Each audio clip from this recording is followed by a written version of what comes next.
Welcome back everyone to our YouTube channel. In this discussion we're looking at simple harmonic motion in physics, and with us we have a problem.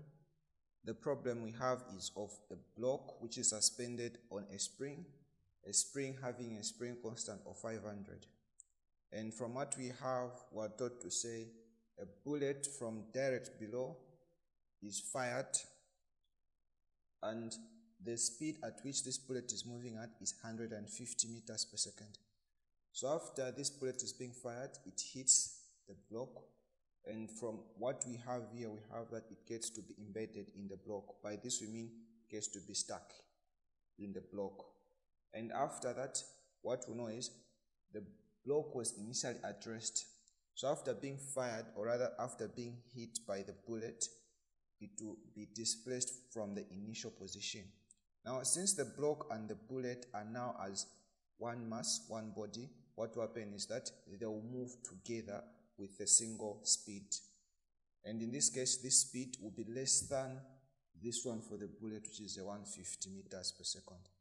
Now, to do this, we note that this same speed is maximum speed, which displaces the block from its initial position. And with that given, we're told to find amplitude.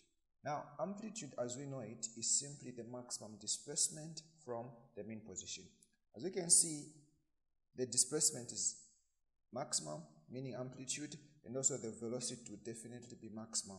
And from SHM, we understand that to find maximum velocity, we say V max, which I'll just use V to represent this, is equal to amplitude times angular frequency. Okay, so the speed is that one which displaces, the speed is this speed at which the block, and so the speed we have here as maximum is that speed of the combined mass of the bullet and the block. Now we do not have the angular frequency, so we need to find angular frequency. Now, in the meantime, let's make a subject. So we divide both sides by angular frequency. And this therefore means that on the right, angular frequency cancels out. We have amplitude, which is equal to speed over angular frequency. Since angular frequency is not given, but there is simply some values which represent angular frequency, so we use those to represent angular frequency. So we say that our amplitude will be equal to V over, now a substitute of angular frequency, as we know it will be the square root of the spring constant K over the mass. Now the mass we have is the combined mass of the bullet and the block, since the block, or rather the bullet, was embedded in the block. So we say, I'll use small m to represent mass of the bullet, then I'll use capital M to represent mass of the block. So now, we do not want to express this as a fraction, so what we'll do is we'll say A will be equal to V multiplying with the square root of, so these two superpositions, I'll have M plus capital M divided by K down. So this is what I have as my amplitude. And the thing is, we do not have speed. Since we do not have speed, looking at what we have here in the problem, we'll simply bring in the concept of momentum. And the principle we're using is the law of conservation of linear momentum, which states that if there are two bodies that gets to collide, now if you add their momenta before collision, it should be equal to the momenta after collision. So I'll get the momentum for the block before colliding with the bullet, and as you can see, we're using capital M to represent the mass of the block, so I'll say capital M, and its speed will be represented by U, that is initial speed, but I'll use capital B to mean the initial speed. Then I'll add with small m, the small m here represents mass of the bullet, then I'll use its speed, which is initial speed, with a subscript of B to differentiate the two. Then I'll say equal to mass of the block. Now this time around we're using the final velocity of the block, which is a V, and I'll maintain the subscript of capital B then we say plus mass, rather small m, meaning mass of the bullet, and v subscript small b to represent the speed of the bullet.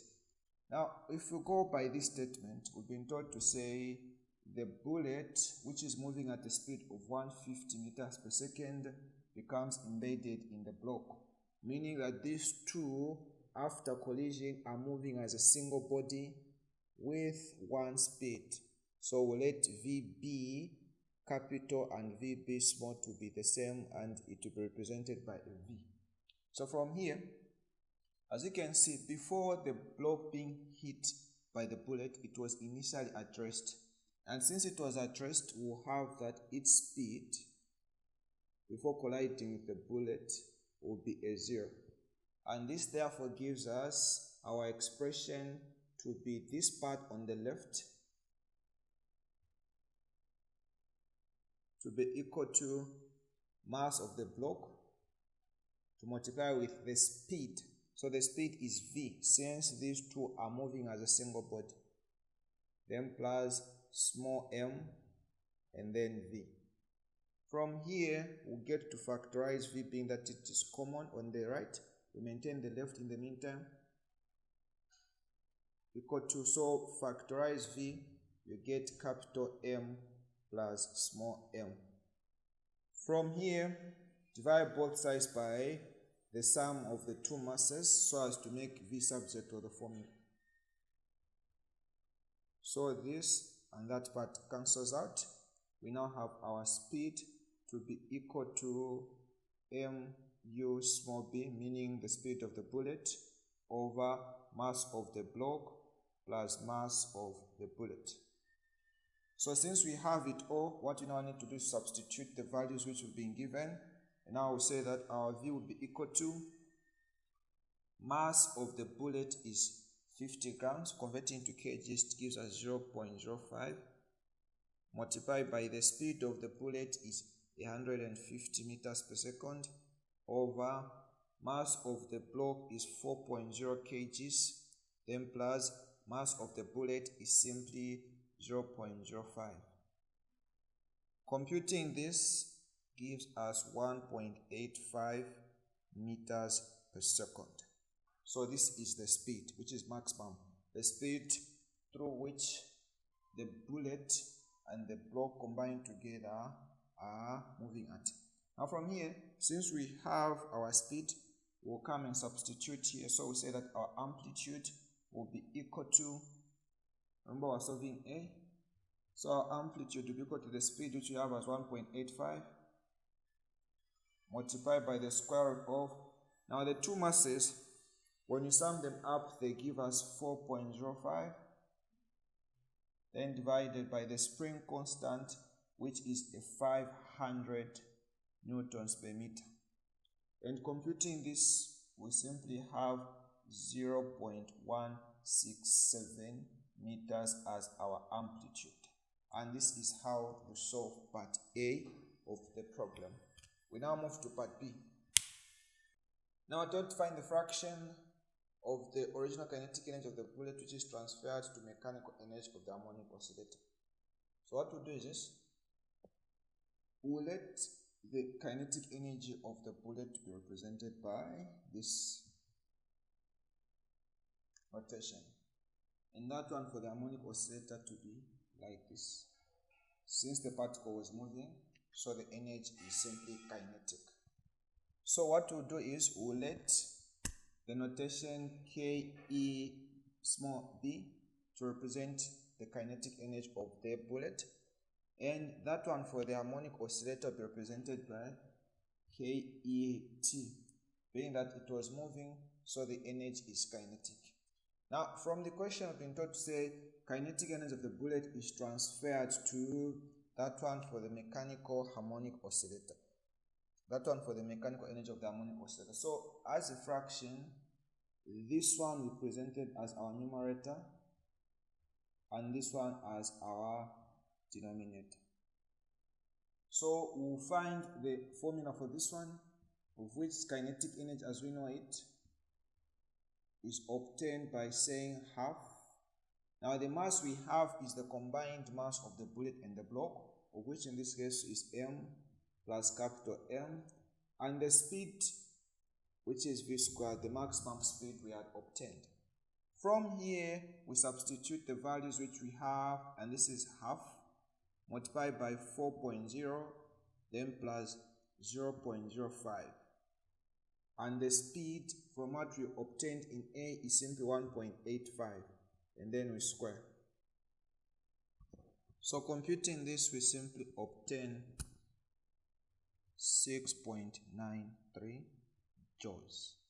And now we move to the bullet of the, to the energy of the bullet, which is kinetic energy of the bullet to be equal to half mass of the bullet and its initial speed squared.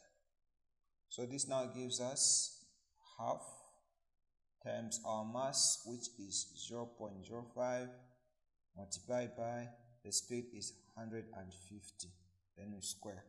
Computing this gives us 562.5 joules.